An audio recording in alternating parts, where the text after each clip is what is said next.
खबरों की शुरुआत कर लेते हैं। रामनवमी पर इस साल पूरे उत्तर प्रदेश में मंगल भवन अमंगलहारी की धुन सुनने को मिलेगी। प्रदेश भर के मंदिरों में 24 घंटे का रामचरितमानस का पाठ आयोजित किया जाएगा। आपको बता दें कि इसके लिए उत्तर प्रदेश के मुख्यमंत्री योगी आदित्यनाथ ने सभी जिलाधिकारियों को आदेश जारी किया है। उन्होंने अपने आदेश में कहा कि अष्टमी के दिन दोपहर 12 बजे अखंड पाठ शुरू होगा और नवमी तिथि को अयोध्या में रामलला के सूर्य तिलक के साथ संपन्न होगा। इसके लिए उन्होंने सभी जिलाधिकारियों को समय रहते हुए जरूरी तैयारियां करने का निर्देश जारी किया है। आइए ग्राफिक्स के जरिए बताते हैं कि आखिर सीएम योगी आदित्यनाथ ने क्या क्या निर्देश दिए हैं। चलिए आपको बता दें कि मंदिरों के आसपास ना हो अंडा मांस की दुकानें, यह निर्देश जारी किया गया है। सीएम योगी आदित्यनाथ ने समीक्षा करते हुए कहा और साथ ही सीएम योगी आदित्यनाथ ने कहा कि कहीं भी अवैध स्लॉटरिंग नहीं होनी चाहिए। यह आदेश आज की इस बड़ी बैठक में समीक्षा करते हुए सीएम योगी आदित्यनाथ ने कहा कि कहीं भी अवैध स्लॉटरिंग नहीं होनी चाहिए। साथ ही उन्होंने कहा कि प्रदेश में पूरी तरीके से 24 घंटे निर्बाध बिजली आपूर्ति होगी। ये सख्त निर्देश आज सीएम योगी आदित्यनाथ ने जारी किए। साथ ही कहा कि पूरे प्रदेश में चलाएं स्वच्छता के विशेष अभियान। किसी प्रकार की गंदगी सार्वजनिक स्थानों पर बर्दाश्त नहीं की जाएगी। ये निर्देश सीएम योगी आदित्यनाथ ने दिए हैं। और साथ ही उन्होंने कहा कि 6 अप्रैल को अयोध्या में भगवान श्री राम का सूर्य तिलक होगा और इसके साथ ही रामचरितमानस का अखंड पाठ जो है उसका समापन होगा। अफसर बनाए क्राउड कंट्रोल की कार्य योजना, एक बड़ा प्रोग्राम है जिस तरीके से उसी के तहत अफसरों को क्राउड कंट्रोल की एक कार्य योजना जो है वो बनानी पड़ेगी। चलिए नवरात्रि पर नॉनवेज पर बैन की मांग तेज हो गई। जहां पर प्रदेश भर में नवरात्रि पर नॉनवेज की बिक्री पर रोक की मांग हो रही है। जहां पर वाराणसी में नवरात्रि की दुकानों को नवरात्रि पर मीट की दुकानों को बंद रखा जाएगा और साथ ही आपको बता दें कि मुर्गे और मछली की दुकानें बंद रहेंगी। नगर निगम कार्यकारिणी की बैठक में फैसला लिया गया है। पूरे नवरात्र में नगर निगम क्षेत्र में मीट नहीं बिकेगा। तो वहीं लखनऊ में धार्मिक स्थलों के पास मीट की दुकानें बंद होगी। अवैध बूचड़खानों मांस की दुकानों पर बड़ा फैसला लिया गया है। सरकार ने अवैध बूचड़खाने बंद करने के आदेश जारी कर दिए हैं। धार्मिक स्थलों के 500 मीटर के दायरे में प्रतिबंध रहेगा। तो वहीं आपको बता दें कि नगर विकास विभाग ने जिलों में यह आदेश जारी किया है।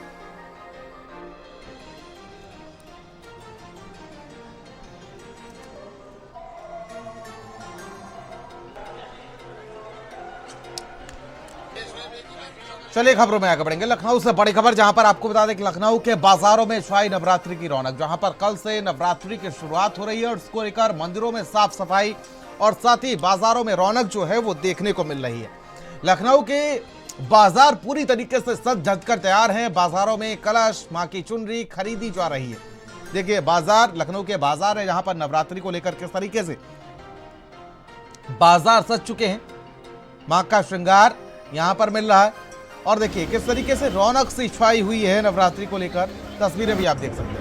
कल से चैत्र नवरात्र की शुरुआत हो रही है और 6 अप्रैल को रामनवमी के बाद इसका समापन होना है। इसको लेकर अब बाज़ारों में भी रौनक दिखना शुरू हो चुकी है। इस वक्त हम बंगला बाज़ार में मौजूद हैं। मेरे पीछे की तस्वीरों में आप देख सकते हैं कि किस तरीके से यहाँ पर जो दुकानें हैं वो लगना शुरू हो चुकी हैं। देखिए चैत्र नवरात्र की अपनी अलग विशेषताएं हैं क्योंकि देखिए इसमें माँ दुर्गा के 9 स्वरूपों की पूजा होती है और ऐसे में देखिए तमाम दुकानें जो हैं वो लगना शुरू हो चुकी हैं, जिसमें माँ के वस्त्र, माँ दुर्गा के वस्त्र के समेत तमाम चीज़ें जो हैं, तमाम पूजा की सामग्रियां जो हैं वो मिल रही हैं। नारियल जो है वो यहाँ पर बिक रहे हैं और इसी के साथ साथ दुर्गा माँ के श्रृंगार को लेकर तमाम छोटे बड़े वस्त्र जो हैं वो भी यहाँ पर मिल रहे हैं। देखिए चैत्र जो नवरात्रि है इसमें हिंदू नववर्ष की भी शुरुआत होती है। ऐसे में इसको लेकर इस नवरात्रि की अपनी एक अलग विशेषताएं हैं। ऐसा देखिए इस तरफ तस्वीर अगर आप देखेंगे तो यहाँ पर जो व्रत के दौरान तमाम चीज़ें जो खाई जाती हैं वो तमाम चीज़ें यहाँ पर बिक रही हैं और इसके अलावा जो पूजा में इस्तेमाल होने वाली जो तमाम चीज़ें हैं वो यहाँ पर मौजूद हैं। तमाम महिलाएं यहाँ पर पहुँची हैं और ख़रीदारी जो है वो कर रही हैं। दुर्गा माँ की जो मूर्ति हैं वो भी यहाँ पर दुकानों में देखी जा सकती हैं। एक अलग अलग तरीके से ये मूर्तियाँ, छोटी बड़ी तमाम तरीके की ये मूर्तियाँ जो हैं वो बिकती नज़र आ रही हैं। इस बार क्या कुछ मार्केट में नया आया है? मार्केट में माता की चुन्नी है। हर बार हमारी कोशिश रहती है कि नया माल लेके आए भाई कस्टमर को, हम तो उनका सेटिस्फेक्शन हमारे लिए प्रायोरिटी दी जाती है। माला है, उनके वस्त्र है और धूपबत्ती की फ्रेगनेंस, सारी वैरायटी है, सारी रेंज। हम लोग कोशिश ये करते हैं कि उनको कम रेंज में यानी कम प्राइस में अधिक से अधिक रेंज दी जाए। मैम, यहाँ पर आप शॉपिंग के लिए पहुँची है, नवरात्र की शुरुआत हो रही है, क्या कुछ खरीदने आई हैं? मैं यहाँ पे नवरात्रि के लिए लहंगा, चुनरी और प्रसाद का सामान, क्योंकि नवरात्रि के लिए हम हर साल बहुत एक्साइटेड रहते हैं, तो इसी की वजह से मैं खुद स्पेशली लेने आई हूँ ताकि भीड़ भी कम रहे अभी और आराम से मैं शॉपिंग कर लूँ। तो मैंने चुनरी, माला, कलावा, कलश के लिए सारी चीज़ें मैंने तैयारी कर ली है। लखनऊ से अजहर खान, भारत समाचार। और खबर अयोध्या से, जहां पर चैत्र नवरात्र कल से शुरू हो रहे हैं और आज से ही रामनगरी में कई मंदिरों में सजावट और पूजन का कार्य शुरू हो गया है। जहां पर आपको बता दें कि भक्तों में नवरात्रि को लेकर खासा उत्साह है। मंदिरों के विग्रह की भव्य सजावट की जा रही है और साथ ही छोटी देवतली मंदिर में नवरात्रि के 9 दिन 1051 बत्ती की आरती भी की जाएगी।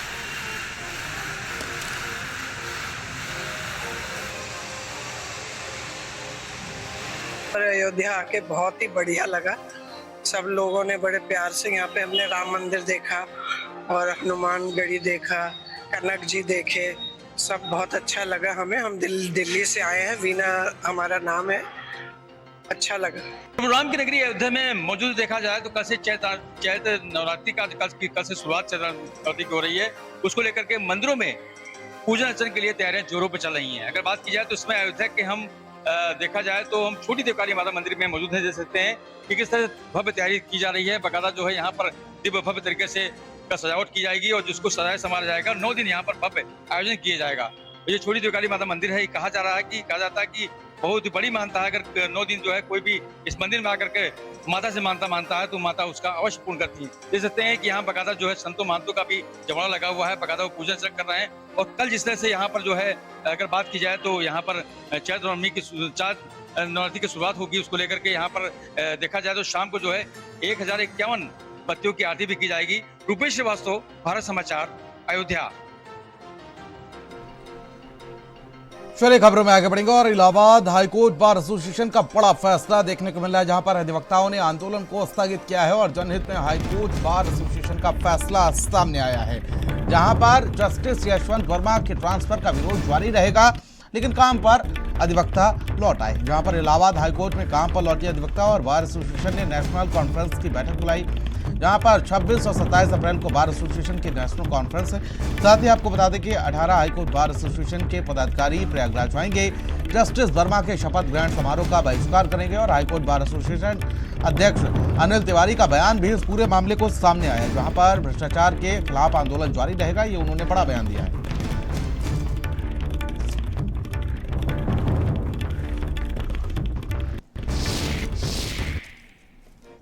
आएगी उसी दिन हम। धीरेन्द्र हमारे साथ लाइव जुड़ चुके हैं, हमारे सहयोगी प्रयागराज से। धीरेन्द्र, क्या अपडेट जानकारी मिल पा रही है? देखिए अब यहाँ पर कहीं ना कहीं जो रणनीति है उसमें बदलाव किया गया है। विरोध तो जारी रहेगा लेकिन लोगों के हितों को ध्यान में रखते हुए काम पर लौट आए हैं। साथ ही साथ एक बड़ी रणनीति भी तैयार की गई है, जब उनका शपथ ग्रहण होगा तो विरोध किया जाएगा। क्या अपडेट आपके पास है? देखिए, इलाहाबाद हाई कोर्ट के जो अधिवक्ता हैं जस्टिस यशवंत वर्मा के जब से तबादला हुआ है और जैसे ही तबादले की खबर इन लोगों को मिलती है, लगातार इसका विरोध प्रदर्शन कर रहे हैं। Allahabad high court bar association की अगुवाई में ये जो अधिवक्ता हैं वो आंदोलनरत थे।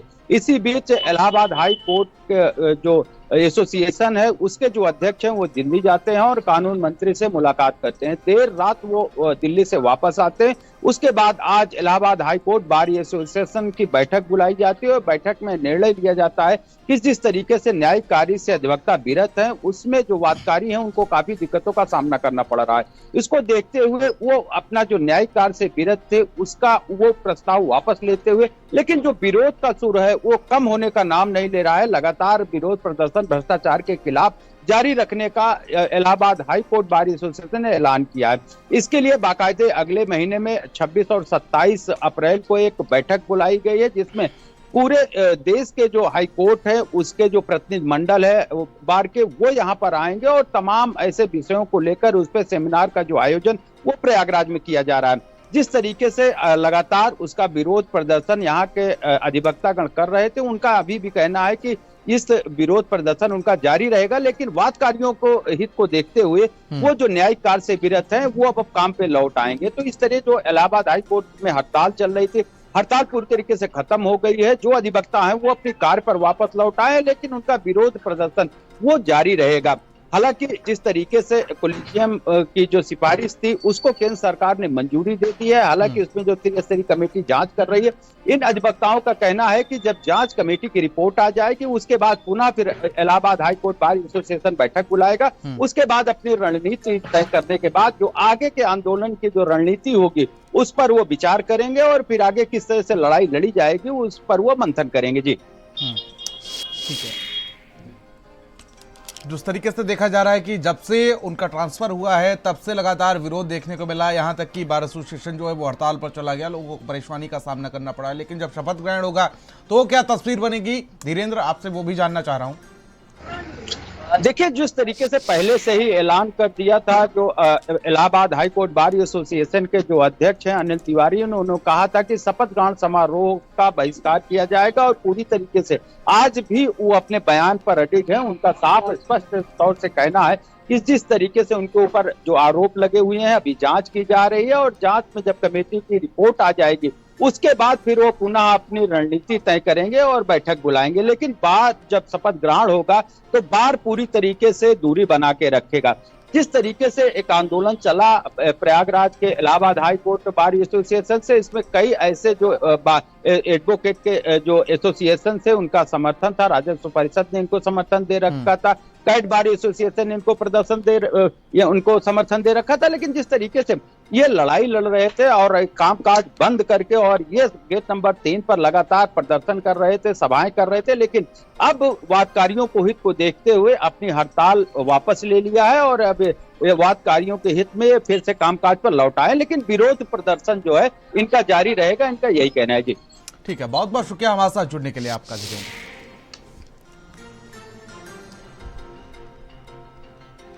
तो देखिए, इलाहाबाद हाईकोर्ट में अब कामकाज फिर से शुरू हो जाएगा, लेकिन देखिए अब विरोध तो जारी रहेगा, साथ ही साथ एक बड़ा आंदोलन उस दिन देखने को मिलेगा जब जस्टिस यशवंत वर्मा का शपथ ग्रहण हो रहा होगा। अधिवक्ताओं ने आंदोलन को स्थगित किया है।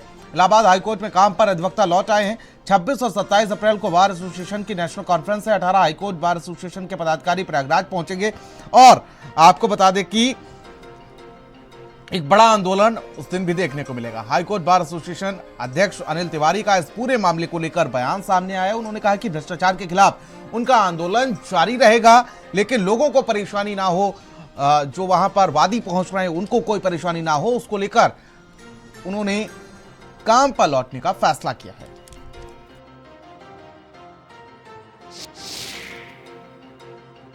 देखिए, स्ट्राइक हम लोग सस्पेंड कर रहे हैं, रिकॉल नहीं कर रहे हैं।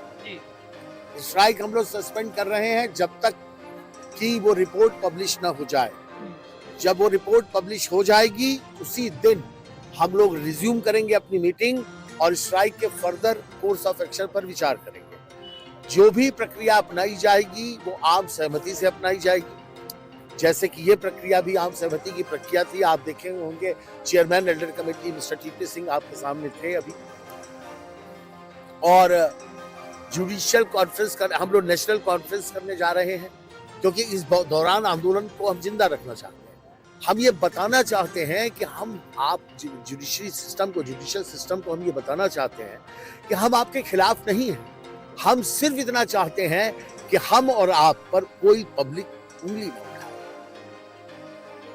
और फिल्म अभिनेता सलमान खान ने हाल ही में सोशल मीडिया प्लेटफॉर्म इंस्टाग्राम पर 3 तस्वीरें शेयर की। सलमान इस दौरान अपने हाथ में एक खास घड़ी पहने हुए नजर आए, जिसमें अयोध्या के श्री राम मंदिर की तस्वीर अंकित है। ये घड़ी सलमान को उनकी मां ने गिफ्ट की है। इसमें सलमान खान ने कैप्शन लिखा है, ईद पर सिनेमाघरों में मिलते हैं। सलमान खान की श्री राम मंदिर एडिशन वाली घड़ी पर ऑल इंडिया मुस्लिम जमात के राष्ट्रीय अध्यक्ष मौलाना शहाबुद्दीन रिजवी ने सख्त एतराज जताया है। मौलाना के अनुसार शरिया में किसी भी मुसलमान को गैर मुसलमानों के धार्मिक प्रतीकों, इमारतों या मंदिरों का प्रचार करने की इजाजत नहीं है और ऐसा करना हराम माना गया है। चलिए आपको सुनवाते हैं कि उन्होंने आखिर किस तरीके से इसका विरोध किया है।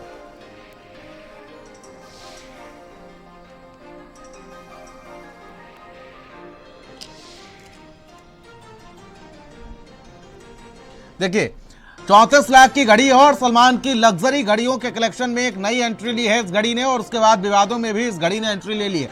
सलमान खान की 34 लाख की ये घड़ी है। एपेक्स एक्स राम जन्मभूमि घड़ी का अनोखा डिजाइन इसको बताया गया है। भगवा स्ट्रैप और टाइटेनियम फ्रेम वाली ये घड़ी बताई जा रही है। राम मंदिर और हनुमान जी की छवि इस घड़ी में साफ तौर पर दिखती है, जिसको लेकर अब कुछ धर्म के ठेकेदारों में खलबली मची हुई है। जैकब एंड कंपनी ने ये खास घड़ी बनाई हुई है। घड़ी में उकेरे गए पवित्र हिंदू मंत्र और प्रतीक, साथ ही साथ 34 लाख की घड़ी में हाईटेक फीचर्स भी शामिल हैं। आपको बता दें कि इथॉस वेबसाइट पर उपलब्ध है ये एक्सक्लूसिव घड़ी।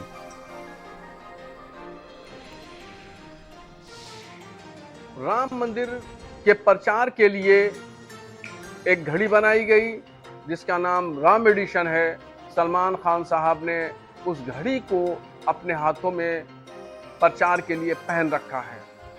मैं कहना चाहता हूं उनसे और उनको मसले शरई बताना चाहता हूं कि वो सबसे पहले मुसलमान हैं और किसी भी मुसलमान को शरीयत इस बात की इजाज़त नहीं देती है कि वो गैर मुस्लिमों के मजहबी शियार को या उनकी इमारतों को या उनकी मंदिरों को वो प्रचार करें।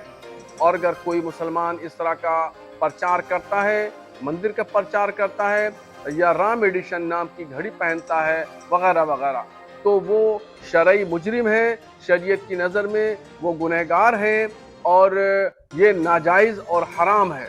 उनको बाज आना चाहिए और इस किए हुए गैर शरई काम पर तौबा करना चाहिए। अरे नहीं चाहिए भाई, हमको कोई कंट्रोवर्सी से, हमका बहुत सारे कंट्रोवर्सी से गुजर चुके हैं। हमको नहीं चाहिए कोई controversy. Without controversy life long रहे वही चाहिए। हमने हमारा एक शहर काफी देख चुके हम।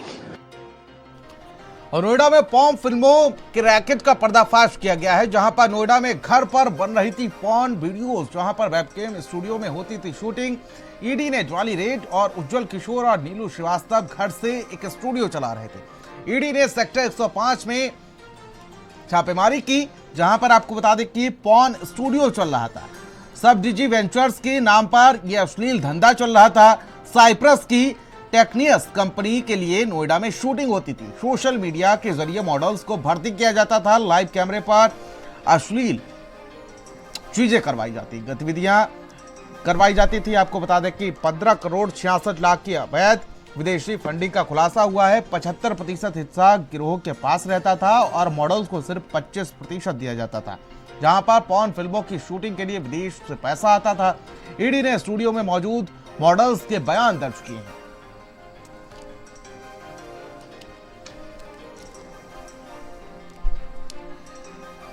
चलिए खबरों में आगे बढ़ेंगे और प्रयागराज से बड़ी खबर, जहां पर आपको बता दें कि एयरफोर्स कॉलोनी के अंदर अफसर की गोली मारकर हत्या की गई है। कमरे में सो रहे chief work engineer SN Mishra की हत्या की गई है। एसएन मिश्रा की खिड़की से गोली मारकर हत्या की गई है। पुलिस के आला अधिकारी मौके पर पहुंचकर जांच में जुटे हुए हैं। पूरा मुफ्ती के बमरौली का ये पूरा मामला बताया जा रहा है।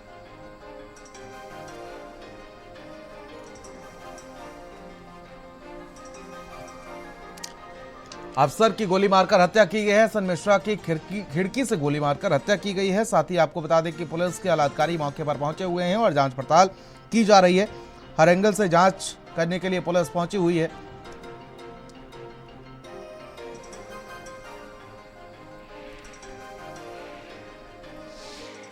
देखिए, आज दिनांक 29 मार्च 2025 को थाना क्षेत्र पूरा मुफ्ती अंतर्गत एयरपोर्ट स्टेशन के अंदर इंजीनियर्स की कॉलोनी में एक सूचना आज प्रातः प्राप्त हुई है कि वहां पे कार्यरत एक इंजीनियर जिनका आवास एयरपोर्ट स्टेशन के बेस के अंदर है, वहां पे एक व्यक्ति द्वारा उनकी गोली मारकर हत्या कर दी। इस सूचना प्राप्त होने पर समस्त उच्च अधिकारी द्वारा घटनास्थल का निरीक्षण किया गया। सीसीटीवी कैमरा का फुटेज यहाँ पे उपलब्ध हुआ है, उसमें एक अभियुक्त जो है वो बाउंड्री से अंदर आते हुए देखा जा रहा है और जो भी अन्य साक्ष्य हैं सीसीटीवी से प्राप्त उनका विश्लेषण किया जा रहा है और जल्दी आपसे साझा किया जाएगा।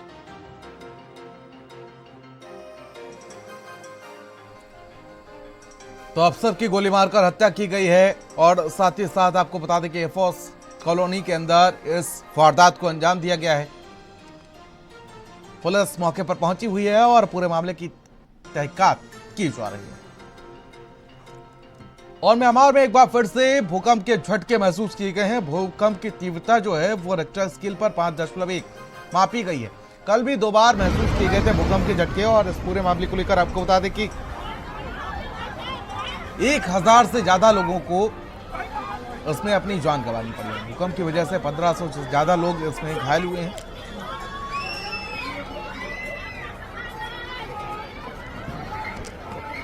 भूकंप की तीव्रता रिक्टर स्केल पर 5.1 मापी गई है। और देखिए जरा एक बार फिर से भूकंप के झटके महसूस किए गए हैं। भारी तबाही लेकर ये भूकंप आया और देखिए किस तरीके से इसमें लगभग 1000 लोगों ने अपनी जान गंवाई।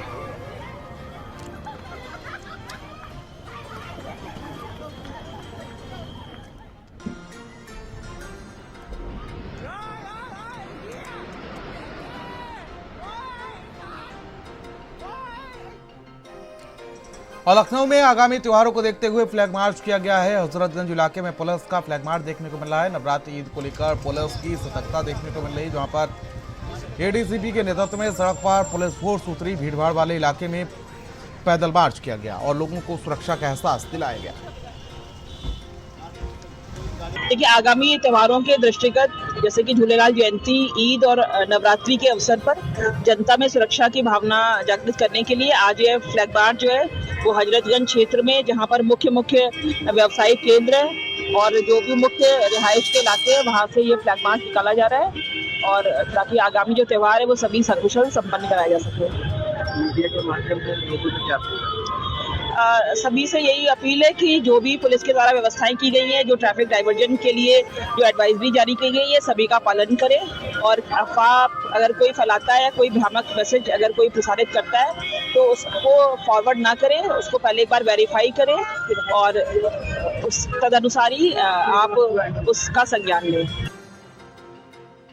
चलिए खबरों में आगे बढ़ेंगे। और उत्तर प्रदेश सरकार के 8 साल पूरे होने पर कार्यक्रम का आयोजन किया गया। आपको बता दें कि आलमबाग स्थित कार्यक्रम में डिप्टी सीएम ब्रजेश पाठक शामिल हुए और इस दौरान डिप्टी सीएम ब्रजेश पाठक ने कई विकास कार्यों का लोकार्पण किया और घर घर संपर्क अभियान में हिस्सा लिया। डिप्टी सीएम ब्रजेश पाठक के साथ बीजेपी के महानगर अध्यक्ष आनंद द्विवेदी भी मौजूद रहे। योगा के कार्यक्रम को सफल बनाने के लिए शारदा जी हैं यहाँ उपस्थित। मैं निवेदन करूं, पूजा अगर हो कोई तो थाली भी चाहिए। लगातार क्षेत्र में विकास कार्य हो रहे हैं। 8 वर्ष पूरे होने पर जब हम लोगों ने सरकार की उपलब्धियों का आंकड़ा जनता के समक्ष रखा था, उस समय कहा था ये विकास कार्य लगातार जारी रहेंगे। आज यहाँ पर एक डीप बोर का लोकार्पण हुआ है, पार्क की बाउंड्री वाल और स्टेज का लोकार्पण हुआ है। इसके अलावा विद्युत की क्षमता वृद्धि के साथ साथ एक नया सब स्टेशन का लोकार्पण हुआ है। ऐसे अवसर पर मैं क्षेत्र के सभी लोगों को बहुत बहुत बधाइयां और शुभकामनाएं देता हूं। और फिलहाल वक्त एक छोटे से ब्रेक का है।